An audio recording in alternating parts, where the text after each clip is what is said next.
요즘 이상한 변호사 우영우에 대한 인기가 정말 대단합니다. 드라마 혹시 보신 분 한번 손 들어보세요. 많지 않고 여러분 워낙 성경만 읽고 기도만 하다 보니까 안 보시는 것 같은데 저는 보게 되었습니다. 드라마에서 이 우영우는 자폐증 환자입니다. 자폐증이 있으면 사실 다른 사람과 눈을 마주치지 못합니다. 말을 걸어도 반응이 없어요. 얼굴에 감정이 잘 드러나지 않고 자기 세계만 갇혀 살기 때문에 다른 사람, 다른 세계에 대해서는 아예 관심조차 없습니다. 그러니까 참 관계하기 불편하고 사랑하기 힘든 대상 중에 들어갑니다.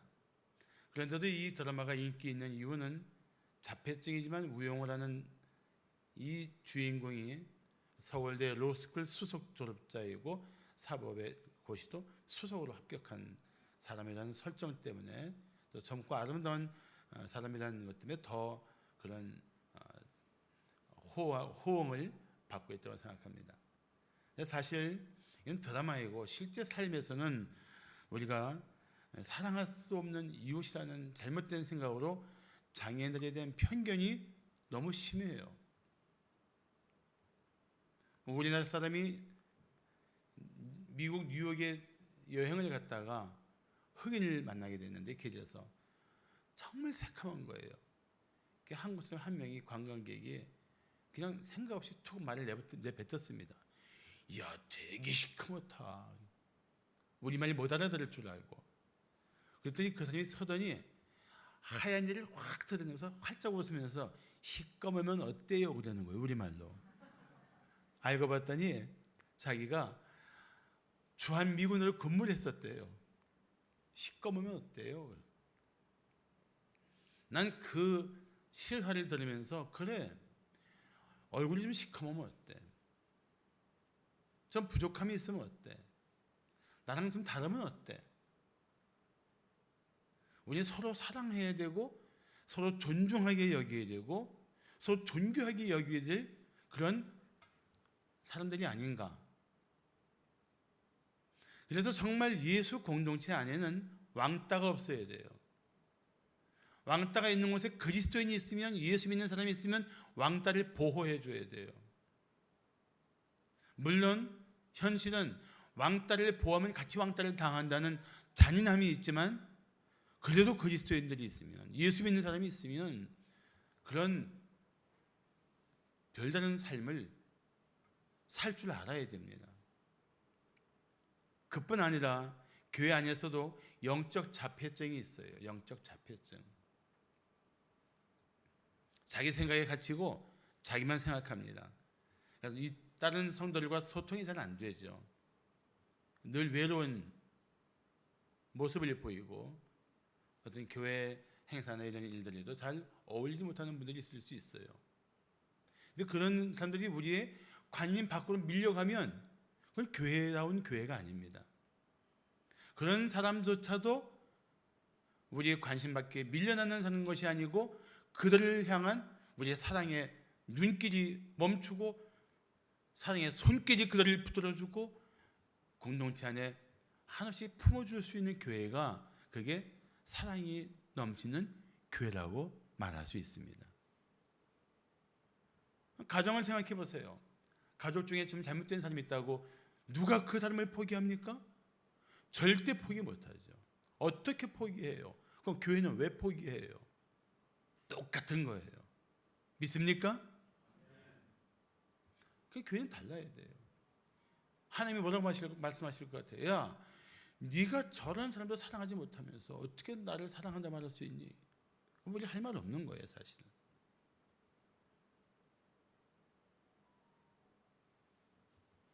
그래서 정말 사랑해야만 하는 사람들, 사랑할 수밖에 없는 사람들과 우리가 가족을 이루고 교회를 이루고 있다라고 생각해야 돼요. 그 전제를 두고 살아야 돼요. 전제. 사랑할 수밖에 없는 사람과 가정이 되어 있고 사랑할 수밖에 없는 사람과 한 교회를 이루고 있다. 이게 우리의 전제가 되어야 돼요. 전제. 생각해 보십시오. 우리는 예수 안에서 하나님을 한 하나님을 아버지라고 부르는 공동체입니다. 예수 안에서 남자는 형제라고 여자는 자매라고 부르는 가족 관계입니다. 그 우리는 물어야 돼요. 정말 내가 얼마나 하나님을 사랑하는가? 그리고 얼마나 내가 가족을, 교회 안의 지체를 사랑하는가? 제가 교회에 나와서 예수를 믿은 후에 하나하나 발견되는 놀라운 일들이 너무나 많았어요. 근데 그 중에 제 마음에 큰 충격을 주었던 사건이 있었는데, 그게 바로 오늘 우리 백은실 집사님께서 봉독해 주신 본문 말씀입니다. 마태복음 22장 34절에서 40절 말씀. 그래서 그 말씀을 보면서, 아니, 나 같은 인간이 영광과 존귀와 권세와 능력이 영원하신 하나님을 사랑해야 한다고? 그분이 내 사랑의 대상이라고? 그게 놀라웠어요. 예수 믿은 지 얼마 안 됐을 때에는 내 마음에 사람들을 향한 분노와 원망이 가득했는데, 제 마음속에 이 말씀을 붙들리는 순간 그런 질문이 나왔습니다. 아니, 이 문제투성이의 인간을 사랑해야 한다고? 저런 사람을 사랑해야 한다고? 그게 충격이었던 거예요, 사실은. 그리고 상당히 오랜 동안을 씨름했어요. 내가 어떻게 사랑할 수 있어요? 그리고 점점 갈수록 내 마음에 힘들었던 것은 내가 사랑하지 못하고 있다는 사실이 너무너무 힘들었던 거예요. 제 영적 순례의 과정에서 그런 과정이 있었어요. 너무 사랑하기 힘들어요. 하나님, 저 어떻게 사랑하란 말입니까? 저 사람을.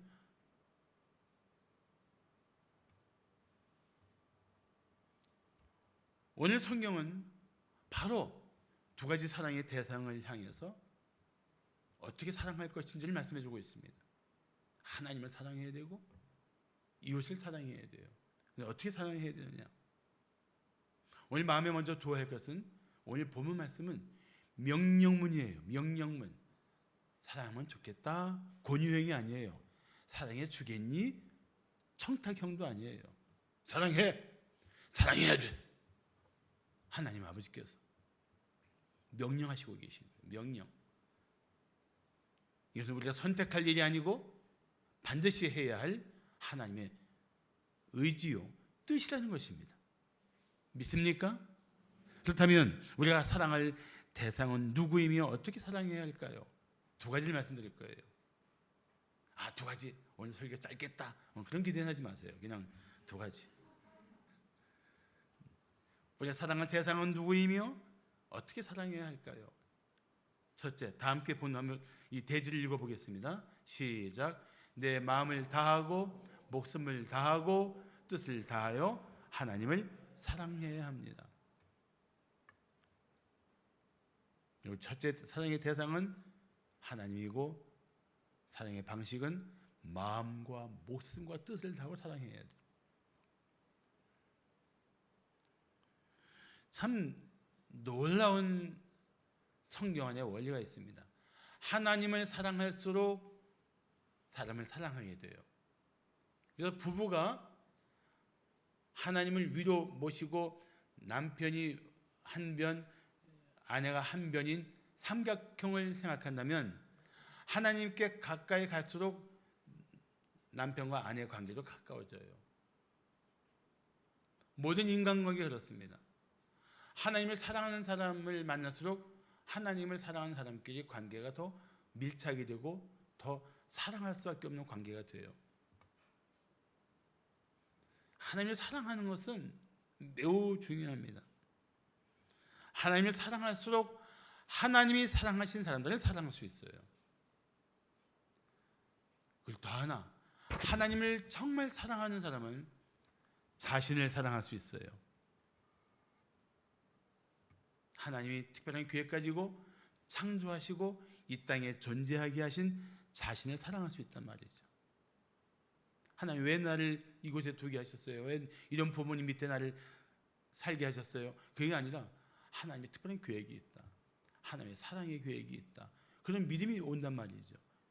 하나님을 사랑할 때에만 가능해요.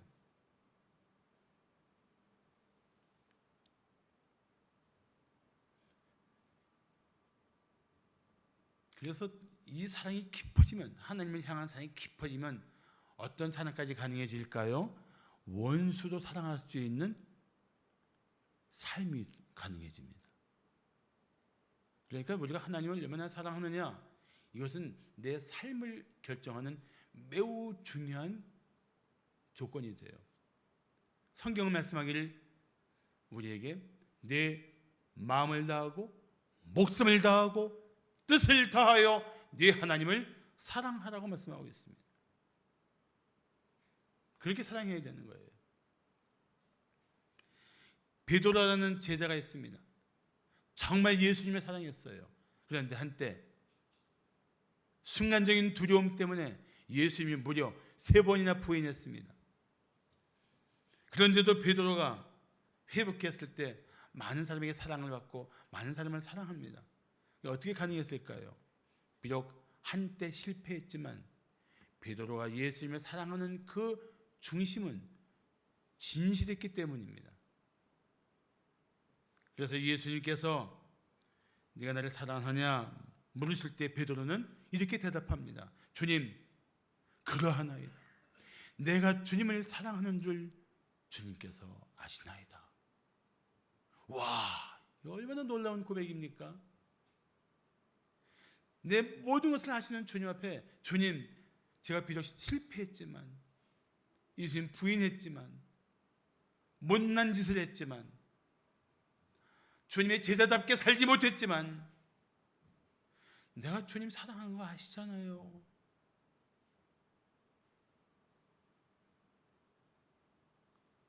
이거는 대단한 고백이에요.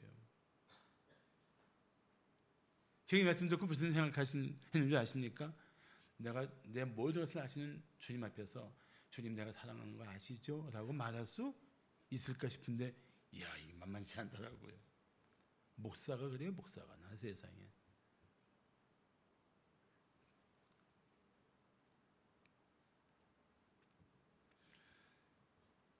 그런데도 불구하고 우리가 하나님을 사랑하는 감정조차도 사람을 사랑하는 것보다 너무나 빈약합니다. 그럼 우리가 어떻게 하나님을 사랑할 수 있을까요? 저는 여러 책들을 읽다가 C.S. 루이스의 책을 보면서, 온전한 기독교라는 책을 보면서 거기에 아주 멋진 글을 발견했어요. 제가 읽어드릴 테니까 한번 잘 들어보시기 바랍니다. C.S. 루이스라는 20세기의 현대 지성 중에 가장 아름다운 그리스도인입니다. 하나님을 사랑한다 치고 행동하십시오. C.S. 루이스의 이야기예요. 잘 들어보세요. 하나님을 사랑한다 치고 행동하십시오. 가만히 앉아 억지로 사랑의 감정을 만들어내려고 애쓰지 마십시오. 만일 내가 하나님을 진실로 사랑한다면 무엇을 할까? 라고 스스로 물어보십시오. 그리고 떠오르는 일이 있으면 가서 실천하십시오. 난 이 C.S. 루이스의 조언이 너무 마음에 드는 거예요. 억지로 쥐어짜서 사랑할 수 있는 게 아니거든요. 감정은 그렇게 만들어지는 게 아니거든요. 그런데 의지는 가능해요. 의지. 내가 하나님을 사랑하는 사람답게 살아야지. 이 의지는 가능합니다. 왜 그런지 아십니까? 사랑은 의지의 문제예요. 우리 안에는 3가지 인격적인 요소가 있습니다. 지식, 감정, 의지. 근데 의지가 사실은 우리 삶을 바꿀 수 있는 가장 강력한 힘이 있어요. 의지의 문제예요, 사랑은. 나는 하나님을 사랑하기로 뜻을 정했다. 나는 하나님을 사랑하는 사람답게 살겠다. 이 뜻을 가지고, 이 의지를 가지고 하나님을 사랑하는 사람답게 행동한다면 하나님께서 그 사람의 마음에 사랑의 감정을 부어 주실 것입니다. 이거는 굉장히 중요한 순서예요. 그래서 그렇게 하나님을 사랑하는 사람답게 살기를 힘쓸 때 하나님이 우리 마음에 사랑의 감정을 부어주시면 어느 순간에 드디어 이런 고백이 가능합니다. 아, 나는 정말 하나님을 사랑해요. 전 정말 하나님을 너무너무 사랑해요. 이 고백이 가능해요. 제가 그런 고백을 하게 되면서 얼마나 기뻤는지 모릅니다. 내가 정말 하나님을 사랑하고 있구나. 이 고백이 내 마음속에서 확인되고 다시 새로워지는데 너무너무 좋은 거예요. 내가 하나님을 사랑하고 있구나. 정말 내가 하나님을 사랑하는구나.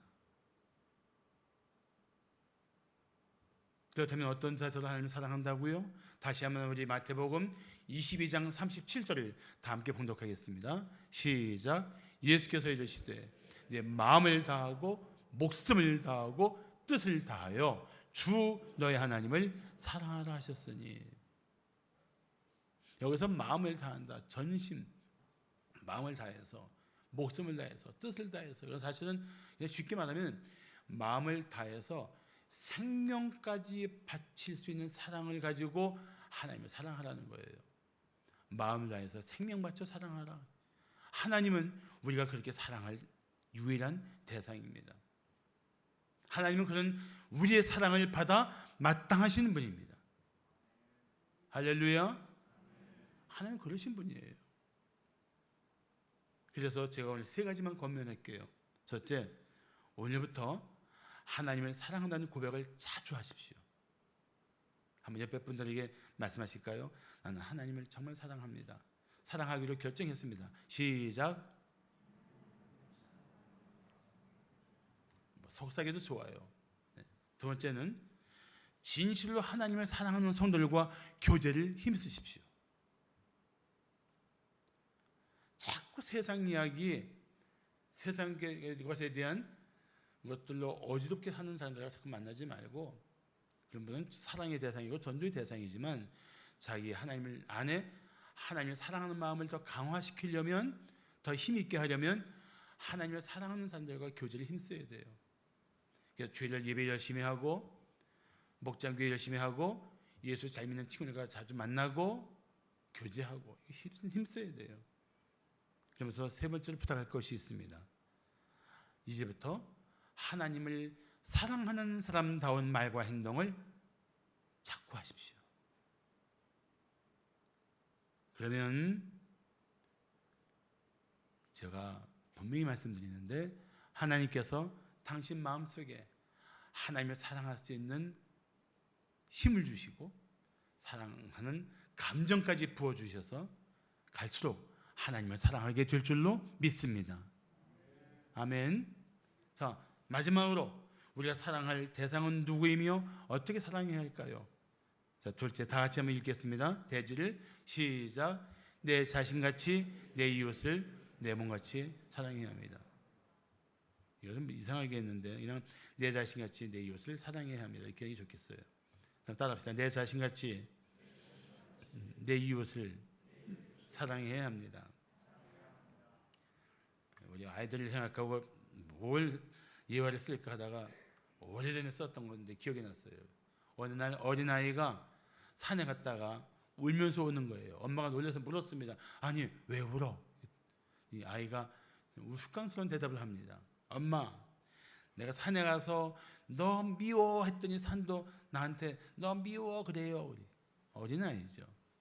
엄마가 웃으면서 아이를 데리고 다시 산에 올라갑니다. 그리고 이렇게 말하게 합니다. 널 사랑해. 그랬더니 미아리가 울리는 거예요. 뭐라고 울렸을까요? 널 사랑해. 이게 사랑의 메아리 법칙이에요. 이게 사랑의 메아리 법칙이에요. 하나님을 진실로 사랑하는 성도는 이웃을 사랑하지 않을 수 없어요. 그러니까 갑자기 남편이 미워지면, 갑자기 애들이 밉살 속에 보이면 어디부터 점검해야 되는지 아십니까? 내가 하나님을 향한 사랑이 문제가 생겼구나. 거기부터 점검해야 돼요. 점검을.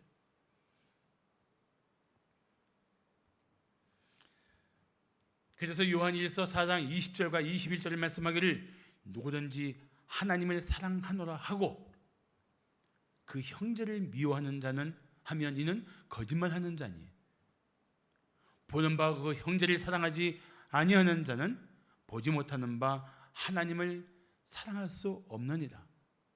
우리가 이 계명, 어떤 계명? 서로 사랑하라는 계명을 주께 받았나니 하나님을 사랑하는 자는 또한 그 형제를 사랑할지니라.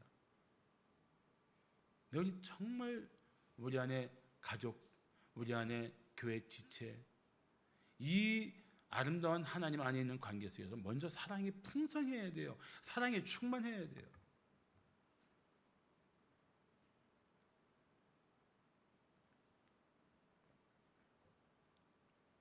자기만 좋아하는 사람만 좋아하고 자기를 인정해 준 사람하고만 친하면 우리가 세상 사람과 다를 바가 뭐가 있습니까? 그래서 예수님께서 산상수훈에서 이런 말씀을 하십니다. 너희가 너희를 사랑하는 자를 사랑하면 무슨 상이 있으리요? 세리도 이같이 아니하느냐? 또 너희가 너희 형제에게만 무난하면 남보다 더하는 것이 무엇이냐? 이방인들도 하나님 믿지 않는 사람들도 이같이 아니하느냐? 뭐가 다르냐 말이야. 우리가 예수를 믿는 사람이, 하나님의 놀라운 사랑을 받은 사람이, 사랑할 수 있는 능력을 가진 사람들이 세상과 뭔가 달라야 될 거 아니에요. 사랑의 영인 성령이 있는 성도들이 세상 사람이 사랑하는 방식과 달라야 될 거 아니에요. 달라도 눈에 띄게 달라야죠. 어떻게 저런 사랑이 가능해? 라고 이웃들에게 도전이 들면 사랑을 살 수 있어야죠.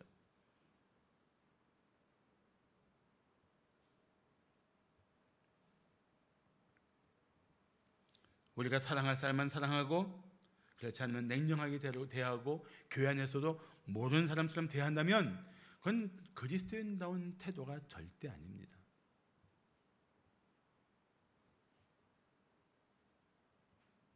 사랑할 수 없는 사람도 사랑하기 힘쓰고 심지어 원수까지 사랑하는 일들을 놓고 그것을 가슴에 끌어안고 주님 앞에 엎드려 몸부림칠 수 있는 영적인 갈등이 있어야 돼요.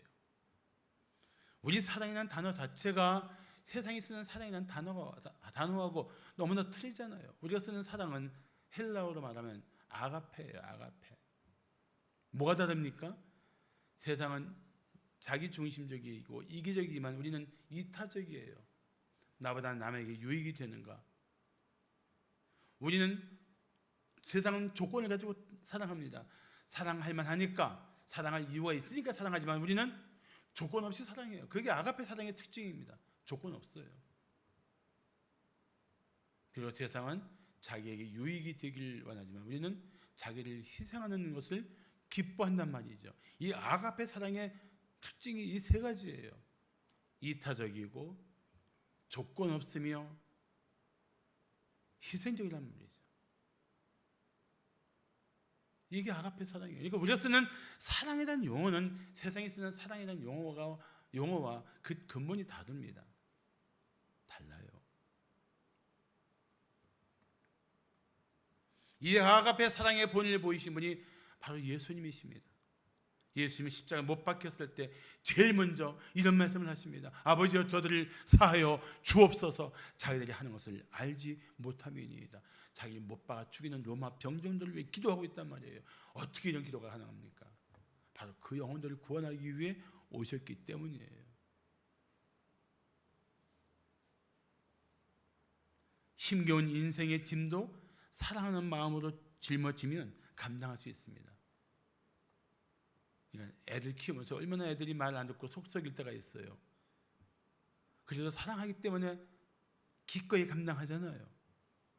어떤 아들이 사고 쳐놓고 미안하니까 아빠한테 물었습니다. 아빠 나 사랑해? 아빠가 명답을 했어요. 그럼 사랑하지. 네가 바르게 살면 기뻐하며 사랑하고 네가 문제를 일으키면 슬퍼하며 사랑한단다. 이 니은 오 미우마. 그게 사랑이에요.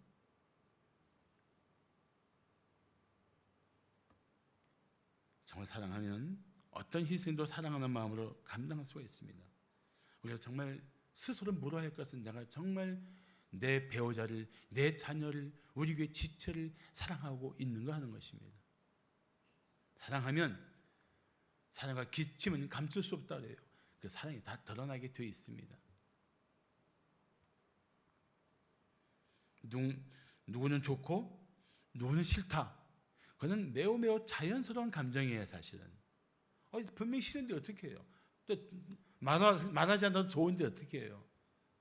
좋은 걸 어떻게 라는 옛날에 노래가 있었어요. 이건 자연스러운 감정입니다.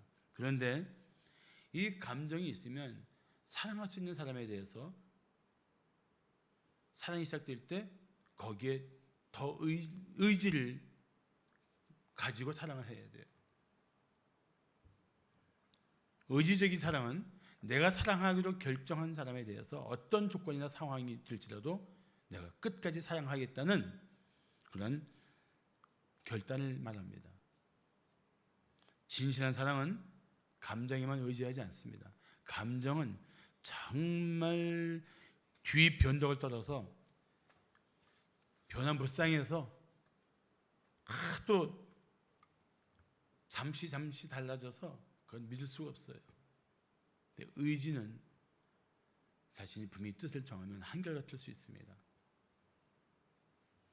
비록 마음에 들지 않고 좋아하는 감정은 없지만 의지를 가지고 사랑하는 마음으로 대하면 반드시 상대방의 변화가 일어납니다. 반드시 일어나요. 자기 사랑하는 사람 싫어할 수가 있습니까? 그게 진실하면 감동받지 않을 수 있겠습니까? 그래서 오늘 예수님은 두 번째 계명 말씀하시는 거예요. 자, 마태복음 22장 39절 보시면 둘째도 그와 같으니, 그와 같다? 어떤 것? 하나님을 마음을 다하고 목숨을 다하고 뜻을 다하여 사랑하는 것처럼 내 이웃을 내 자신같이 사랑하라고 말씀하십니다. 사랑하는 성도 여러분, 이 사랑의 계명을 따를 때 하나님은 당신에게 사랑의 능력을 주실 것입니다. 믿습니까? 그리고 세상을 변화시키는, 이웃을 변화시키는 삶을 살게 하실 것입니다. 이번에 제가 심장암 말기라는 소식을 듣고 만약에 전이가 되면 정말 짧은 시간 몇 개 남지 않는 아주 절박한 상황 속에서 기도하면서 제일 먼저 생각한 게 뭔지 아십니까? 내가 왜 더 사랑할 사람을 사랑하지 못했을까? 그 문제였어요. 근데 그게 저만의 이야기인 줄 알았더니 암 말기 환자들이 쓴 글들을 보니까 그런 생각들이 참 많아요. 인생에 얼마 안 남은 시간 속에서 씨름하고 있는 거예요. 내가 왜 더 사랑하는 사람을 사랑하지 못했을까?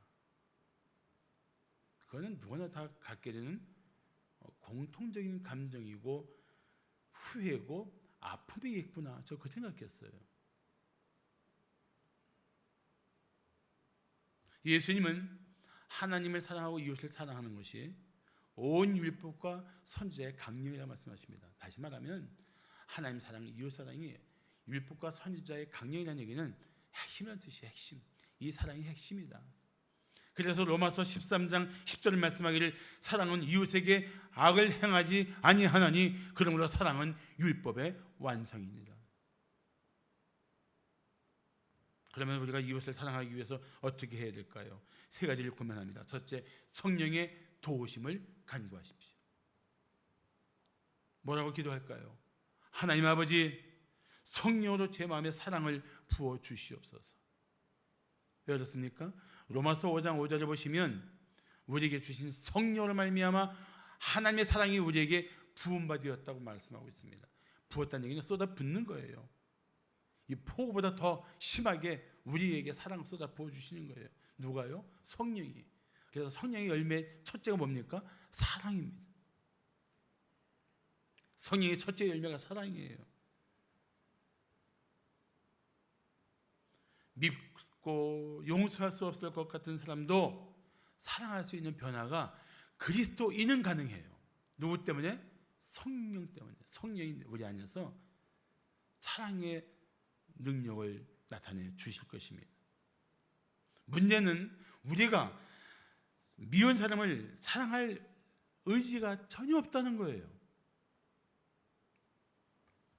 오히려 마음에 나는 결코 너를 사랑할 수 없어, 용서할 수 없어, 그런 의지를 자꾸 되새기고 있다는 겁니다.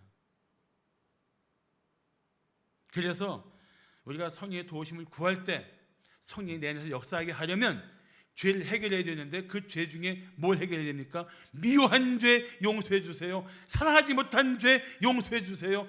용서하지 못하겠다고 고집한 죄를 용서해 주세요. 이게 필요한 거예요. 이 죄를 해결하면 성령께서, 거룩한 영이신 성령께서 내 마음에 사랑의 능력을 부어주실 줄로 믿습니다. 그리고 두 번째로, 사랑하겠다는 의지를 가지고 사랑하는 사람을 대하듯이 행동하세요. 하겠다는 마음을 정하고 사랑하는 사람 대하듯이 미운 사람, 관계가 불편했던 사람을 대해주세요. 한번 해보세요. 그러면 먼저 내 마음이 달라질 것입니다. 사랑하지 못한 것을 회개하면서 내 마음이 달라질 거예요. 그리고 시간이 지나면 상대방도 변합니다. 자기가 잘못했는데도 자기를 사랑하는 사람에게 대해서 결국은 마음이 열리고 마음이 변하게 돼 있어요. 그리고 그런데도 자기를 사랑해주고 사랑하는 사람에게 하듯이 대해준 우리 성도에게 정말 감사하며 당신을 존중할 것입니다. 그래서 로마서 12장 21절 말씀하기를 악에게 지지 말고 선으로 악을 이기라고 말씀하고 있는 거예요. 자꾸 싸우지 마세요. 자꾸 분노한 감정대로 부딪히지 마세요. 점점 더 거칠어지고 싸나워지는 이 세상 속에서 우리가 이웃을 사랑할 때 이웃은 사망의 어둠 속에서 생명의 빛으로 나오게 될 것입니다. 미움과 분노의 늪에서 사랑의 반석이신 예수를 향해 돌아오게 될 것입니다. 전에 했던 예화지만 꼭 다시 하고 싶어요. 주는 나의 피난처라는 책을 쓴 코리 텐 붐이라는 여자분이 계셨습니다. 그의 가족은 단지 유대인들을 숨겨주었다는 이유로 유대인이 아닌데도 독일의 나치 수용소에 끌려가서 2차 세계대전이 끝날 때까지 수용소 생활을 했습니다. 이 수용소 생활은 상상을 초월할 만큼 끔찍했던 현장입니다. 정말 인류가 겪을 수 있는 현실적인 지옥 같은 곳이었습니다. 결국 수용소에서 가족이 다 죽고 콜이 한 번만 살아있을 때에 독일이 패망하면서 전쟁이 끝나고 수용소에서 드디어 자유를 얻게 되었습니다. 콜 여사는 하나님이 주신 사명을 따라서 독일의 각 지방에 다니면서 간증 집회를 했습니다. 많은 사람들이 그 말 간증을 듣고 자신들의 죄를 깨닫고 예수님께 돌아왔습니다. 어느 날 독일의 시골 도시에서 간증을 마치고 사람들과 인사를 나누고 있는데 한 사람이 다가오는 것을 본 순간 콜이 여사의 몸은 마치 한순간 얼음처럼 굳어버렸습니다. 그 사람은 수용소에서 콜의 언니인 베시를 죽게 했던 아주 악한 사람이었습니다. 그 순간 콜의 피가 마치 거꾸로 솟는 것처럼 느껴지면서 마음으로 주님께 부르짖었습니다. 콜이 여사가 부르짖은 내용은 그 책에 이렇게 기록되어 있습니다. 하나님, 저 사람은 안 돼요. 저 사람만큼은 용서할 수 없어요. 절대 용서할 수 없어요. 그런데 콜의 마음에 주님이 계속 말씀하십니다. 사랑해라. 이것은 명령이다. 짧은 순간이지만 그 하나님의 명령 앞에 드디어 콜이는 이렇게 기도했습니다. 하나님, 저는 저 사람을 사랑하고 싶은 마음이 없습니다. 사랑할 용기도 없습니다. 그러나 하나님의 명령이라면 하겠습니다. 그리고 다가오는 그 사람의 손을 잡고 가볍게 끌어안아 주었습니다. 그런데 그 순간, 바로 그 순간 하나님이 코리아 마음에 그를 사랑할 수 있는 마음을 주셨습니다. 결코 사랑할 수 없을 것 같은 사람을 사랑할 수 있는 능력을 주신 것입니다. 그리고 그를 끌어안았어요. 사랑하는 마음으로, 용서하는 마음으로. 사랑하는 성도 여러분, 이제 당신이 결정할 때입니다. 사랑할 수 없다고 포기한 채 살 것입니까? 미운 감정에 늪에 빠진 채 이웃과 그 분노 속에 살 것입니까? 쉽지 않지만 어차피 우리 힘으로는 되지 않습니다. 그러나 당신이 그래도 사랑하겠다고 뜻을 정하고 하나님의 도우심을 구하면 당신의 마음에 성령의 능력이 임할 것입니다. 어떤 능력입니까? 맞습니다. 사랑의 능력입니다. 사랑의 능력. 하나님을 사랑하고 이웃을 사랑할 수 있는 이 놀라운 능력이 당신의 마음을 지배하면, 당신의 마음속에 충만하면 당신은 사랑의 사람이 될 것입니다.